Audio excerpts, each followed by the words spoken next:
gue jadi ingat ya, kalau nggak salah gue juga beberapa kali pernah bahas menjelang atau sekitar Pilpres 2019 ya, atau sesudahnya ya, tapi nggak jauh deh dari Pilpres 2019.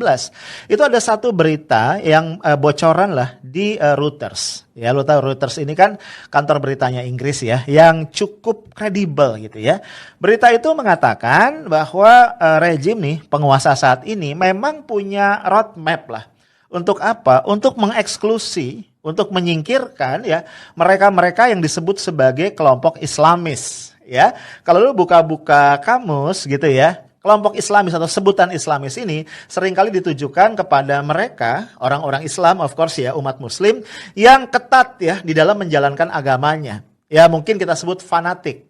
Ya, ini yang disebut sebagai kelompok Islamis. Nah, mereka ini akan disingkirkan dari BUMN terutama yang besar-besar ya. Kemudian juga dari kementerian-kementerian atau lembaga-lembaga pemerintah yang dianggap punya peran-peran strategis.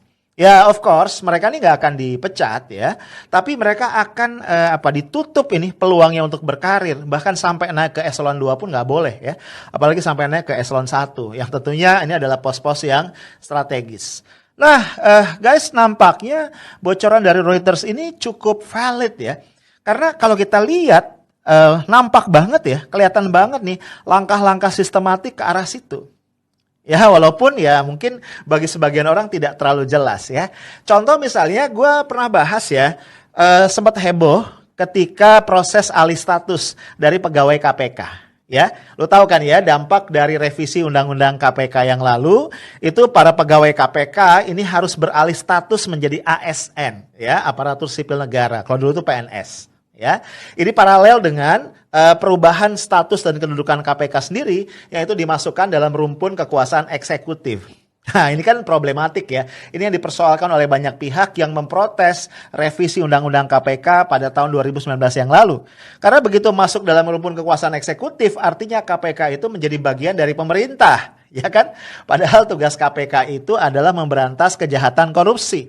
Dan kejahatan korupsi, by definition yang paling sederhana, adalah kejahatan yang tidak mungkin terjadi tanpa kong kali kong dengan pejabat publik.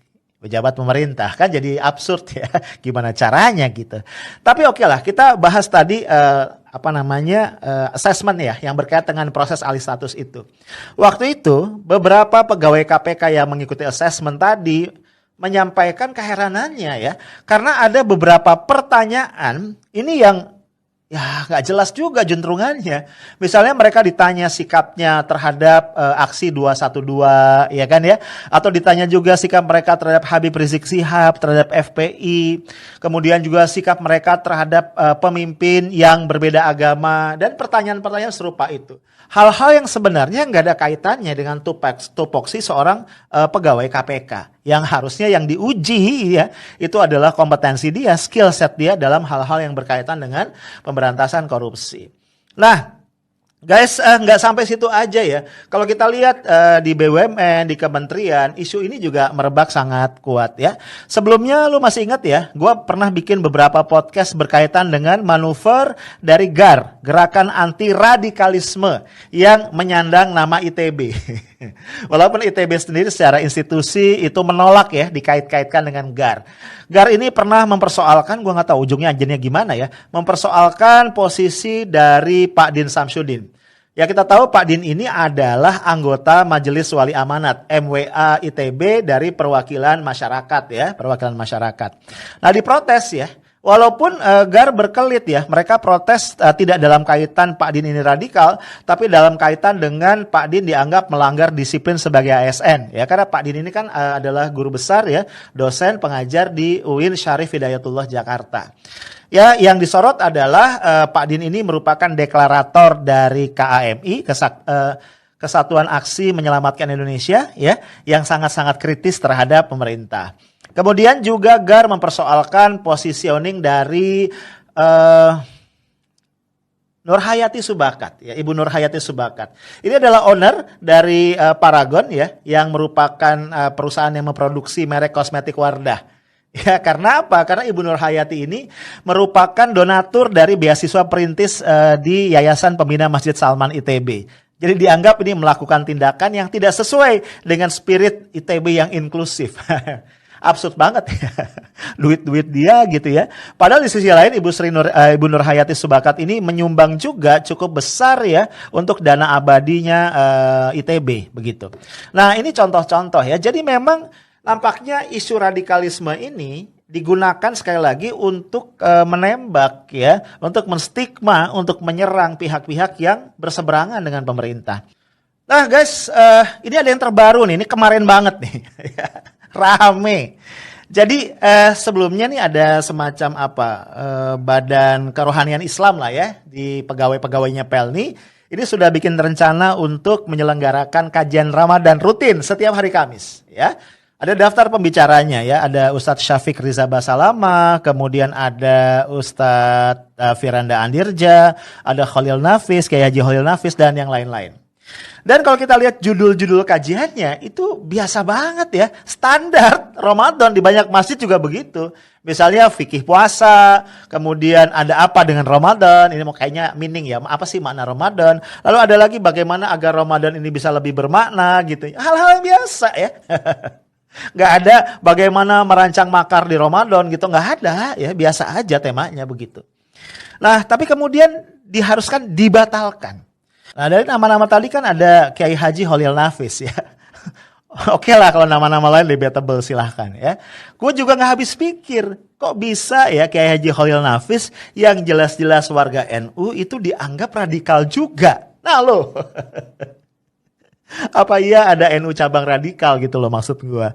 Jadi akhirnya gue tambah curiga, jangan-jangan memang parameternya adalah begitu orang mengeluarkan statement keras pada pemerintah, masuknya radikal gitu. Ya kan lu gak lupa ya sebelumnya ketika Menteri Agama kita Pak Gus Yakut ya itu mengeluarkan ide agar di internal Kementerian Agama itu ada doa bersama 5 agama ya, pembacaan doa 5 agama. Itu Kiai Haji Khalil Nafis termasuk yang bersuara sangat keras mengingatkan ya bahwa ada fatwa MUI bahwa kalau umat Islam berdoa bersama yang lain dan mengaminkan doa agama lain itu hukumnya haram. Dan memang dalam banyak kesempatan Kiai Haji Khalil Nafis itu cukup kritis ya kepada pemerintah. Apa gara-gara ini disebut radikal? Who knows? Dan yang menarik, ini yang mengumumkan ke halayak ramai lewat Twitter, ini adalah Kristia Budiarto. Nama bagiannya @KangDede ya. Mungkin ada yang ngeh ya kalau penggiat medsos ya. Kang Dede ini adalah seorang influencer ya, Jungto Buzzer. Yang menjadi diehardernya Pak Jokowi, pendukung Pak Jokowi Ma'ruf Amin, aktif banget di tim sesnya beliau dan juga merupakan tadi penggiat media sosial. Nah, Kang Dede ini kan baru diangkat menjadi komisaris independen dari PT Pelni.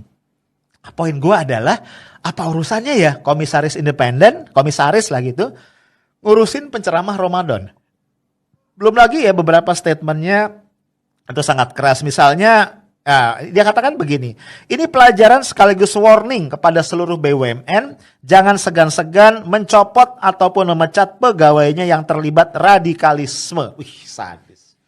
Jadi rupanya pegawai Pelni ini ya yang terlibat dalam tadi ya penyusunan daftar penceramah, penyelenggaraan acara ini konon juga dicopot dari posisinya. Menurut gua aduh lebay banget gitu ya. Nah, kemudian juga dikatakan acara tadi dibatalkan karena daftar penceramah tadi belum mendapatkan izin dari direksi. Aduh, gue geleng-geleng asli ya, gue speechless ya. Hanya terjadi di zaman pemerintahan Pak Jokowi ya.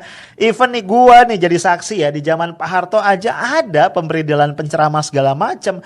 Tapi caranya tuh smooth, rapi gitu ya. Sampai orang gak tahu ya. Pokoknya tiap masjid tuh udah tahu aja siapa yang boleh diundang, siapa yang enggak ya. Enggak kayak begini gitu ya. Asli, gue speechless. Poin gue begini.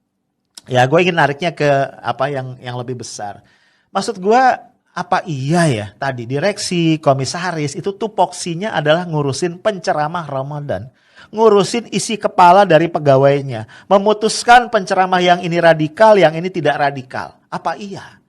Ya, gue khawatir nih kalau begini tupoksi utama ya dari direksi dan komisaris BUMN yaitu memastikan agar BUMN yang mereka pimpin itu bisa profitable, kemudian bisa berkontribusi pada keuangan negara, kemudian bisa memberikan produk, barang, dan jasa yang terbaik sehingga bisa melayani masyarakat, itu jadi nggak terpenuhi.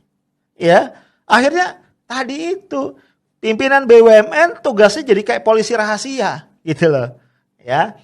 Oh iya guys, nih satu lagi data yang gue perlu sampaikan terkait PEL nih ya. Jadi kalau tadi Kristia Budiarto sibuk radikal-radikul ya, harusnya mikir sebenarnya nih. Kenapa? Karena BUMN di mana dia bertugas itu rugi ya. 862 miliar. Ya dalihnya sih gara-gara corona. Ya. Jadi daripada ngurusin radikal-radikal kagak jelas, ya ini urusin nih rugi nih ya. Seorang komisaris yang beneran itu harus datang dengan resep, harus datang dengan arahan, direksi mesti ngapain agar tidak rugi lagi. Kan malu ya, Kang Dede ya, kalau kemudian asik sibuk ngomong radikal, ternyata kerugiannya dari tahun ke tahun nanti tambah besar. Nah, guys, menurut gua ini nggak bisa kita terus biarkan. Tapi juga ini memang ekses ya, ekses dari apa? Dari proses politik kita yang memang jorok ya. Ya lu bayangin aja, Pak Jokowi kan janji sebenarnya tidak akan bagi-bagi kursi. Ya nggak sih? Itu salah satu janji kampanyenya Pak Jokowi. Tapi apa yang terjadi? Begitu Pak Jokowi menjabat jadi presiden gitu ya, terutama di periode kedua yang kerasa banget, itu aroma bagi-bagi kursi itu dahsyat banget ya. Ya sampai para relawan, ya para influencer, para buzzer yang mendukung itu juga dapat jatah untuk menjadi komisaris-komisaris di BUMN. Dan ini kerjaannya.